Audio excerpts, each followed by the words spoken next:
65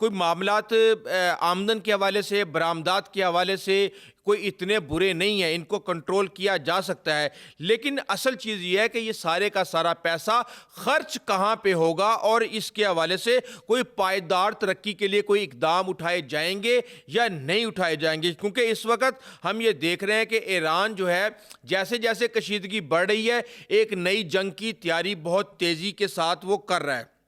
ایران اپنے ballistic missile کے ذخیروں کو اثر نو تعمیر کر رہا ہے اور اس کے ساتھ ہی نئے تیار کردہ میزائلوں اور جو لانچنگ پلیٹ فارمز ہیں ان کے اندر بھی تجربات بھی کر رہا ہے اور ان کے اندر اضافہ کر رہا ہے، لیکن یہ جو داخلی بدامنی ہے یہ ایک الگ سردرد بن چکی ہے ایران کی رجیم کے لیے۔ بہرحال ایران کے جو جوہری عزائم ہیں وہ ابھی بھی اسرائیل اور امریکہ کے لیے حل طلب ہے، اس لیے کہا یہ جا رہا ہے کہ شاید اگلے 72 گھنٹوں کے اندر جنگ ہو سکتی ہے یا ایران اور اسرائیل حملہ کر سکتے ہیں۔ ایک بات میں آپ کو بتا دوں کہ یہ ہونا ہی ہونا ہے، یہ آج نہیں تو کل نہیں تو پرسوں یہ ہونا ہی ہونا ہے، اور یہ توقع نہ تو اسرائیل کر رہا تھا اور نہ ہی امریکہ کر رہا تھا کہ جنگ کے فوراً بعد ایران بڑے پیمانے پہ میزائل بنانا شروع کر دے گا اور جنگ کی تیاری کرنا شروع کر دے گا۔ اس لیے امریکی فوج کو کہا یہ جا رہا ہے کہ اگر امریکہ نے حملہ کیا ایران پہ تو امریکی فوج مشرق وسطیٰ میں جہاں جہاں پہ بھی ہے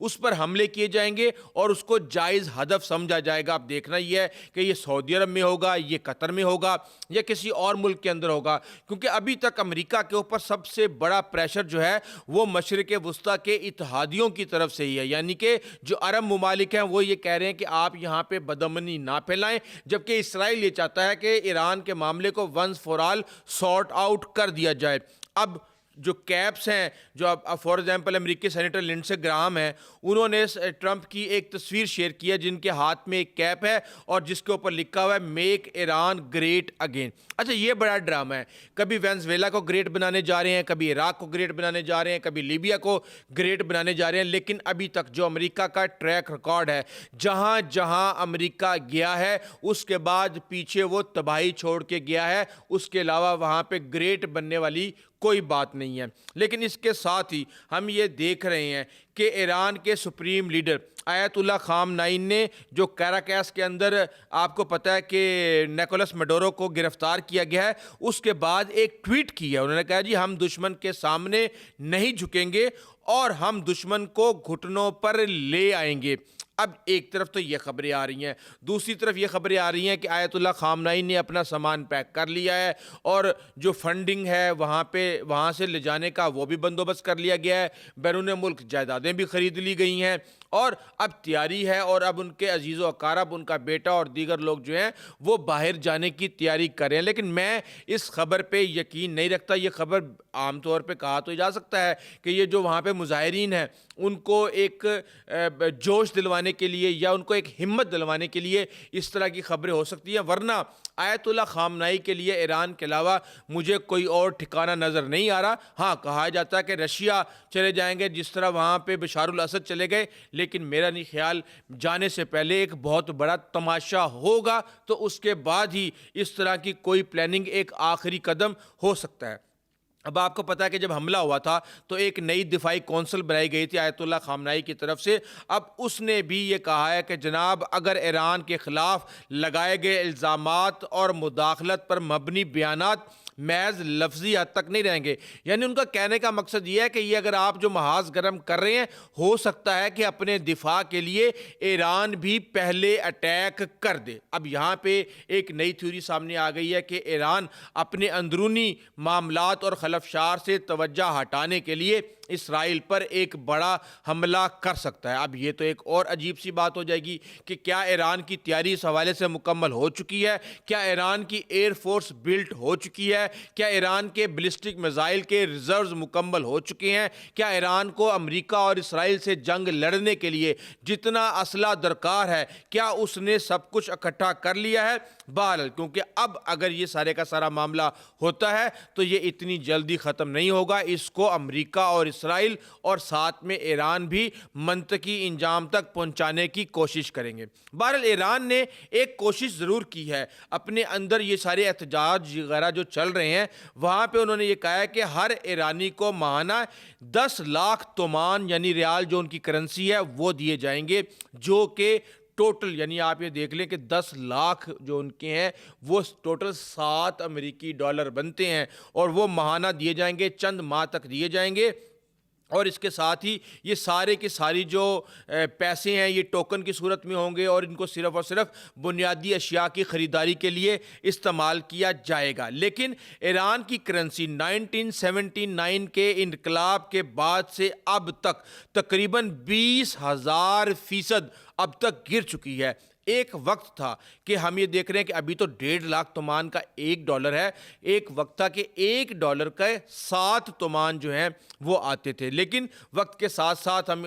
دشمن تو یہ کہہ رہا ہے کہ یہ بد انتظامی ہے، ماہرین کو پارلیمنٹ میں نہ لانے کا یہ نتیجہ ہے، اور اسرائیل اور امریکہ سے دشمنی اور جو سارے کے ساری پابندیاں لگ رہی ہیں یہ سارے کا سارا اس کا عمل ہے۔ لیکن اس وقت صورتحال جو ہے وہ نہ تو ایران کے کنٹرول میں ہے اور نہ ہی اسرائیل کی جو مرضی اور منشا ہے وہ پوری ہو پا رہی ہے۔ بہرحال معاشرے کا ایک نقطہ شکست ہوتا ہے، اور ماہرین یہ کہہ رہے ہیں کہ ایران تیزی سے اس کی طرف بڑھ رہا ہے اور وہاں تک پہنچنے کی کوشش کر رہا ہے۔ اب یہاں پہ میں آپ کو بتا دوں کہ یو این بھی اس کے اندر آ گیا ہے۔ یو این کے جنرل سیکرٹری انٹونیو گوٹرس نے کہا ہے کہ جناب آپ جو مظاہرین ہیں ان کی آزادی کا خیال رکھیں۔ پھر جو ایران کے چیف جسٹس ہیں انہوں نے اٹارنی جنرل اور دیگر قانون نافذ کرنے والے اداروں کو یہ کہہ دیا کہ جناب آپ جو انتشاری ٹولہ ہے، جو پروٹیسٹرز ہیں، ان کو آپ الگ الگ کریں اور ان کے ساتھ اسی حساب سے آپ ان کے خلاف کارروائی کریں۔ تو یہ چیزیں ساری کی ساری بڑی تیزی کے ساتھ چل رہی ہیں، لیکن ایک چیز میں آپ کو بتا دوں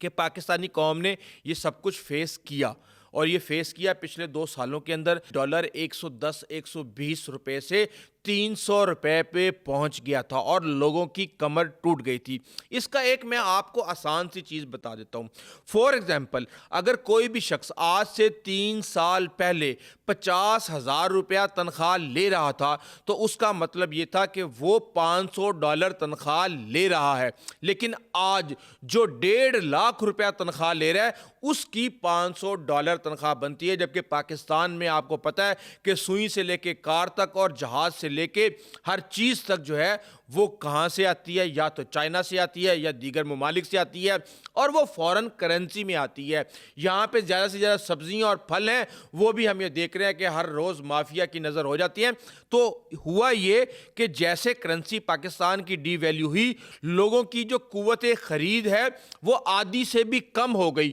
اور ان کا جو لائف سٹائل ہے وہ بالکل نیچے گر گیا۔ ڈالر کی وجہ سے آج پٹرول، اگر ہمارا ڈالر 120 روپے کے مقابلے میں ڈالر کھڑا ہوا ہوتا تو آج پٹرول کی قیمت بھی 100 روپے سے زیادہ نہ ہوتی۔ تو جب اس طریقے سے آپ کی کرنسی ڈی ویلیو ہوتی ہے تو زندگیاں بہت مشکل ہو جاتی ہیں، اور وہاں ایران میں تو ہم یہ دیکھ رہے ہیں کہ ایک سال کے اندر 60 50 70% تک جو ہے کرنسی گر چکی ہے۔ کیا ایران اس کرائسس سے نکل پائے گا؟ کیا ایران اور اسرائیل ایک بڑی جنگ کرنے جا رہے ہیں؟ یہ بڑے سوالات ہیں، اور آنے والے دنوں میں ہمیں اس کا جلد ہی جواب ملنے والا ہے۔ ابھی تک کے لیے اتنا ہی، اس حوالے سے آپ کو اپڈیٹ کرتے رہیں گے۔ انٹل دی نیکسٹ ٹائم، اللہ حافظ۔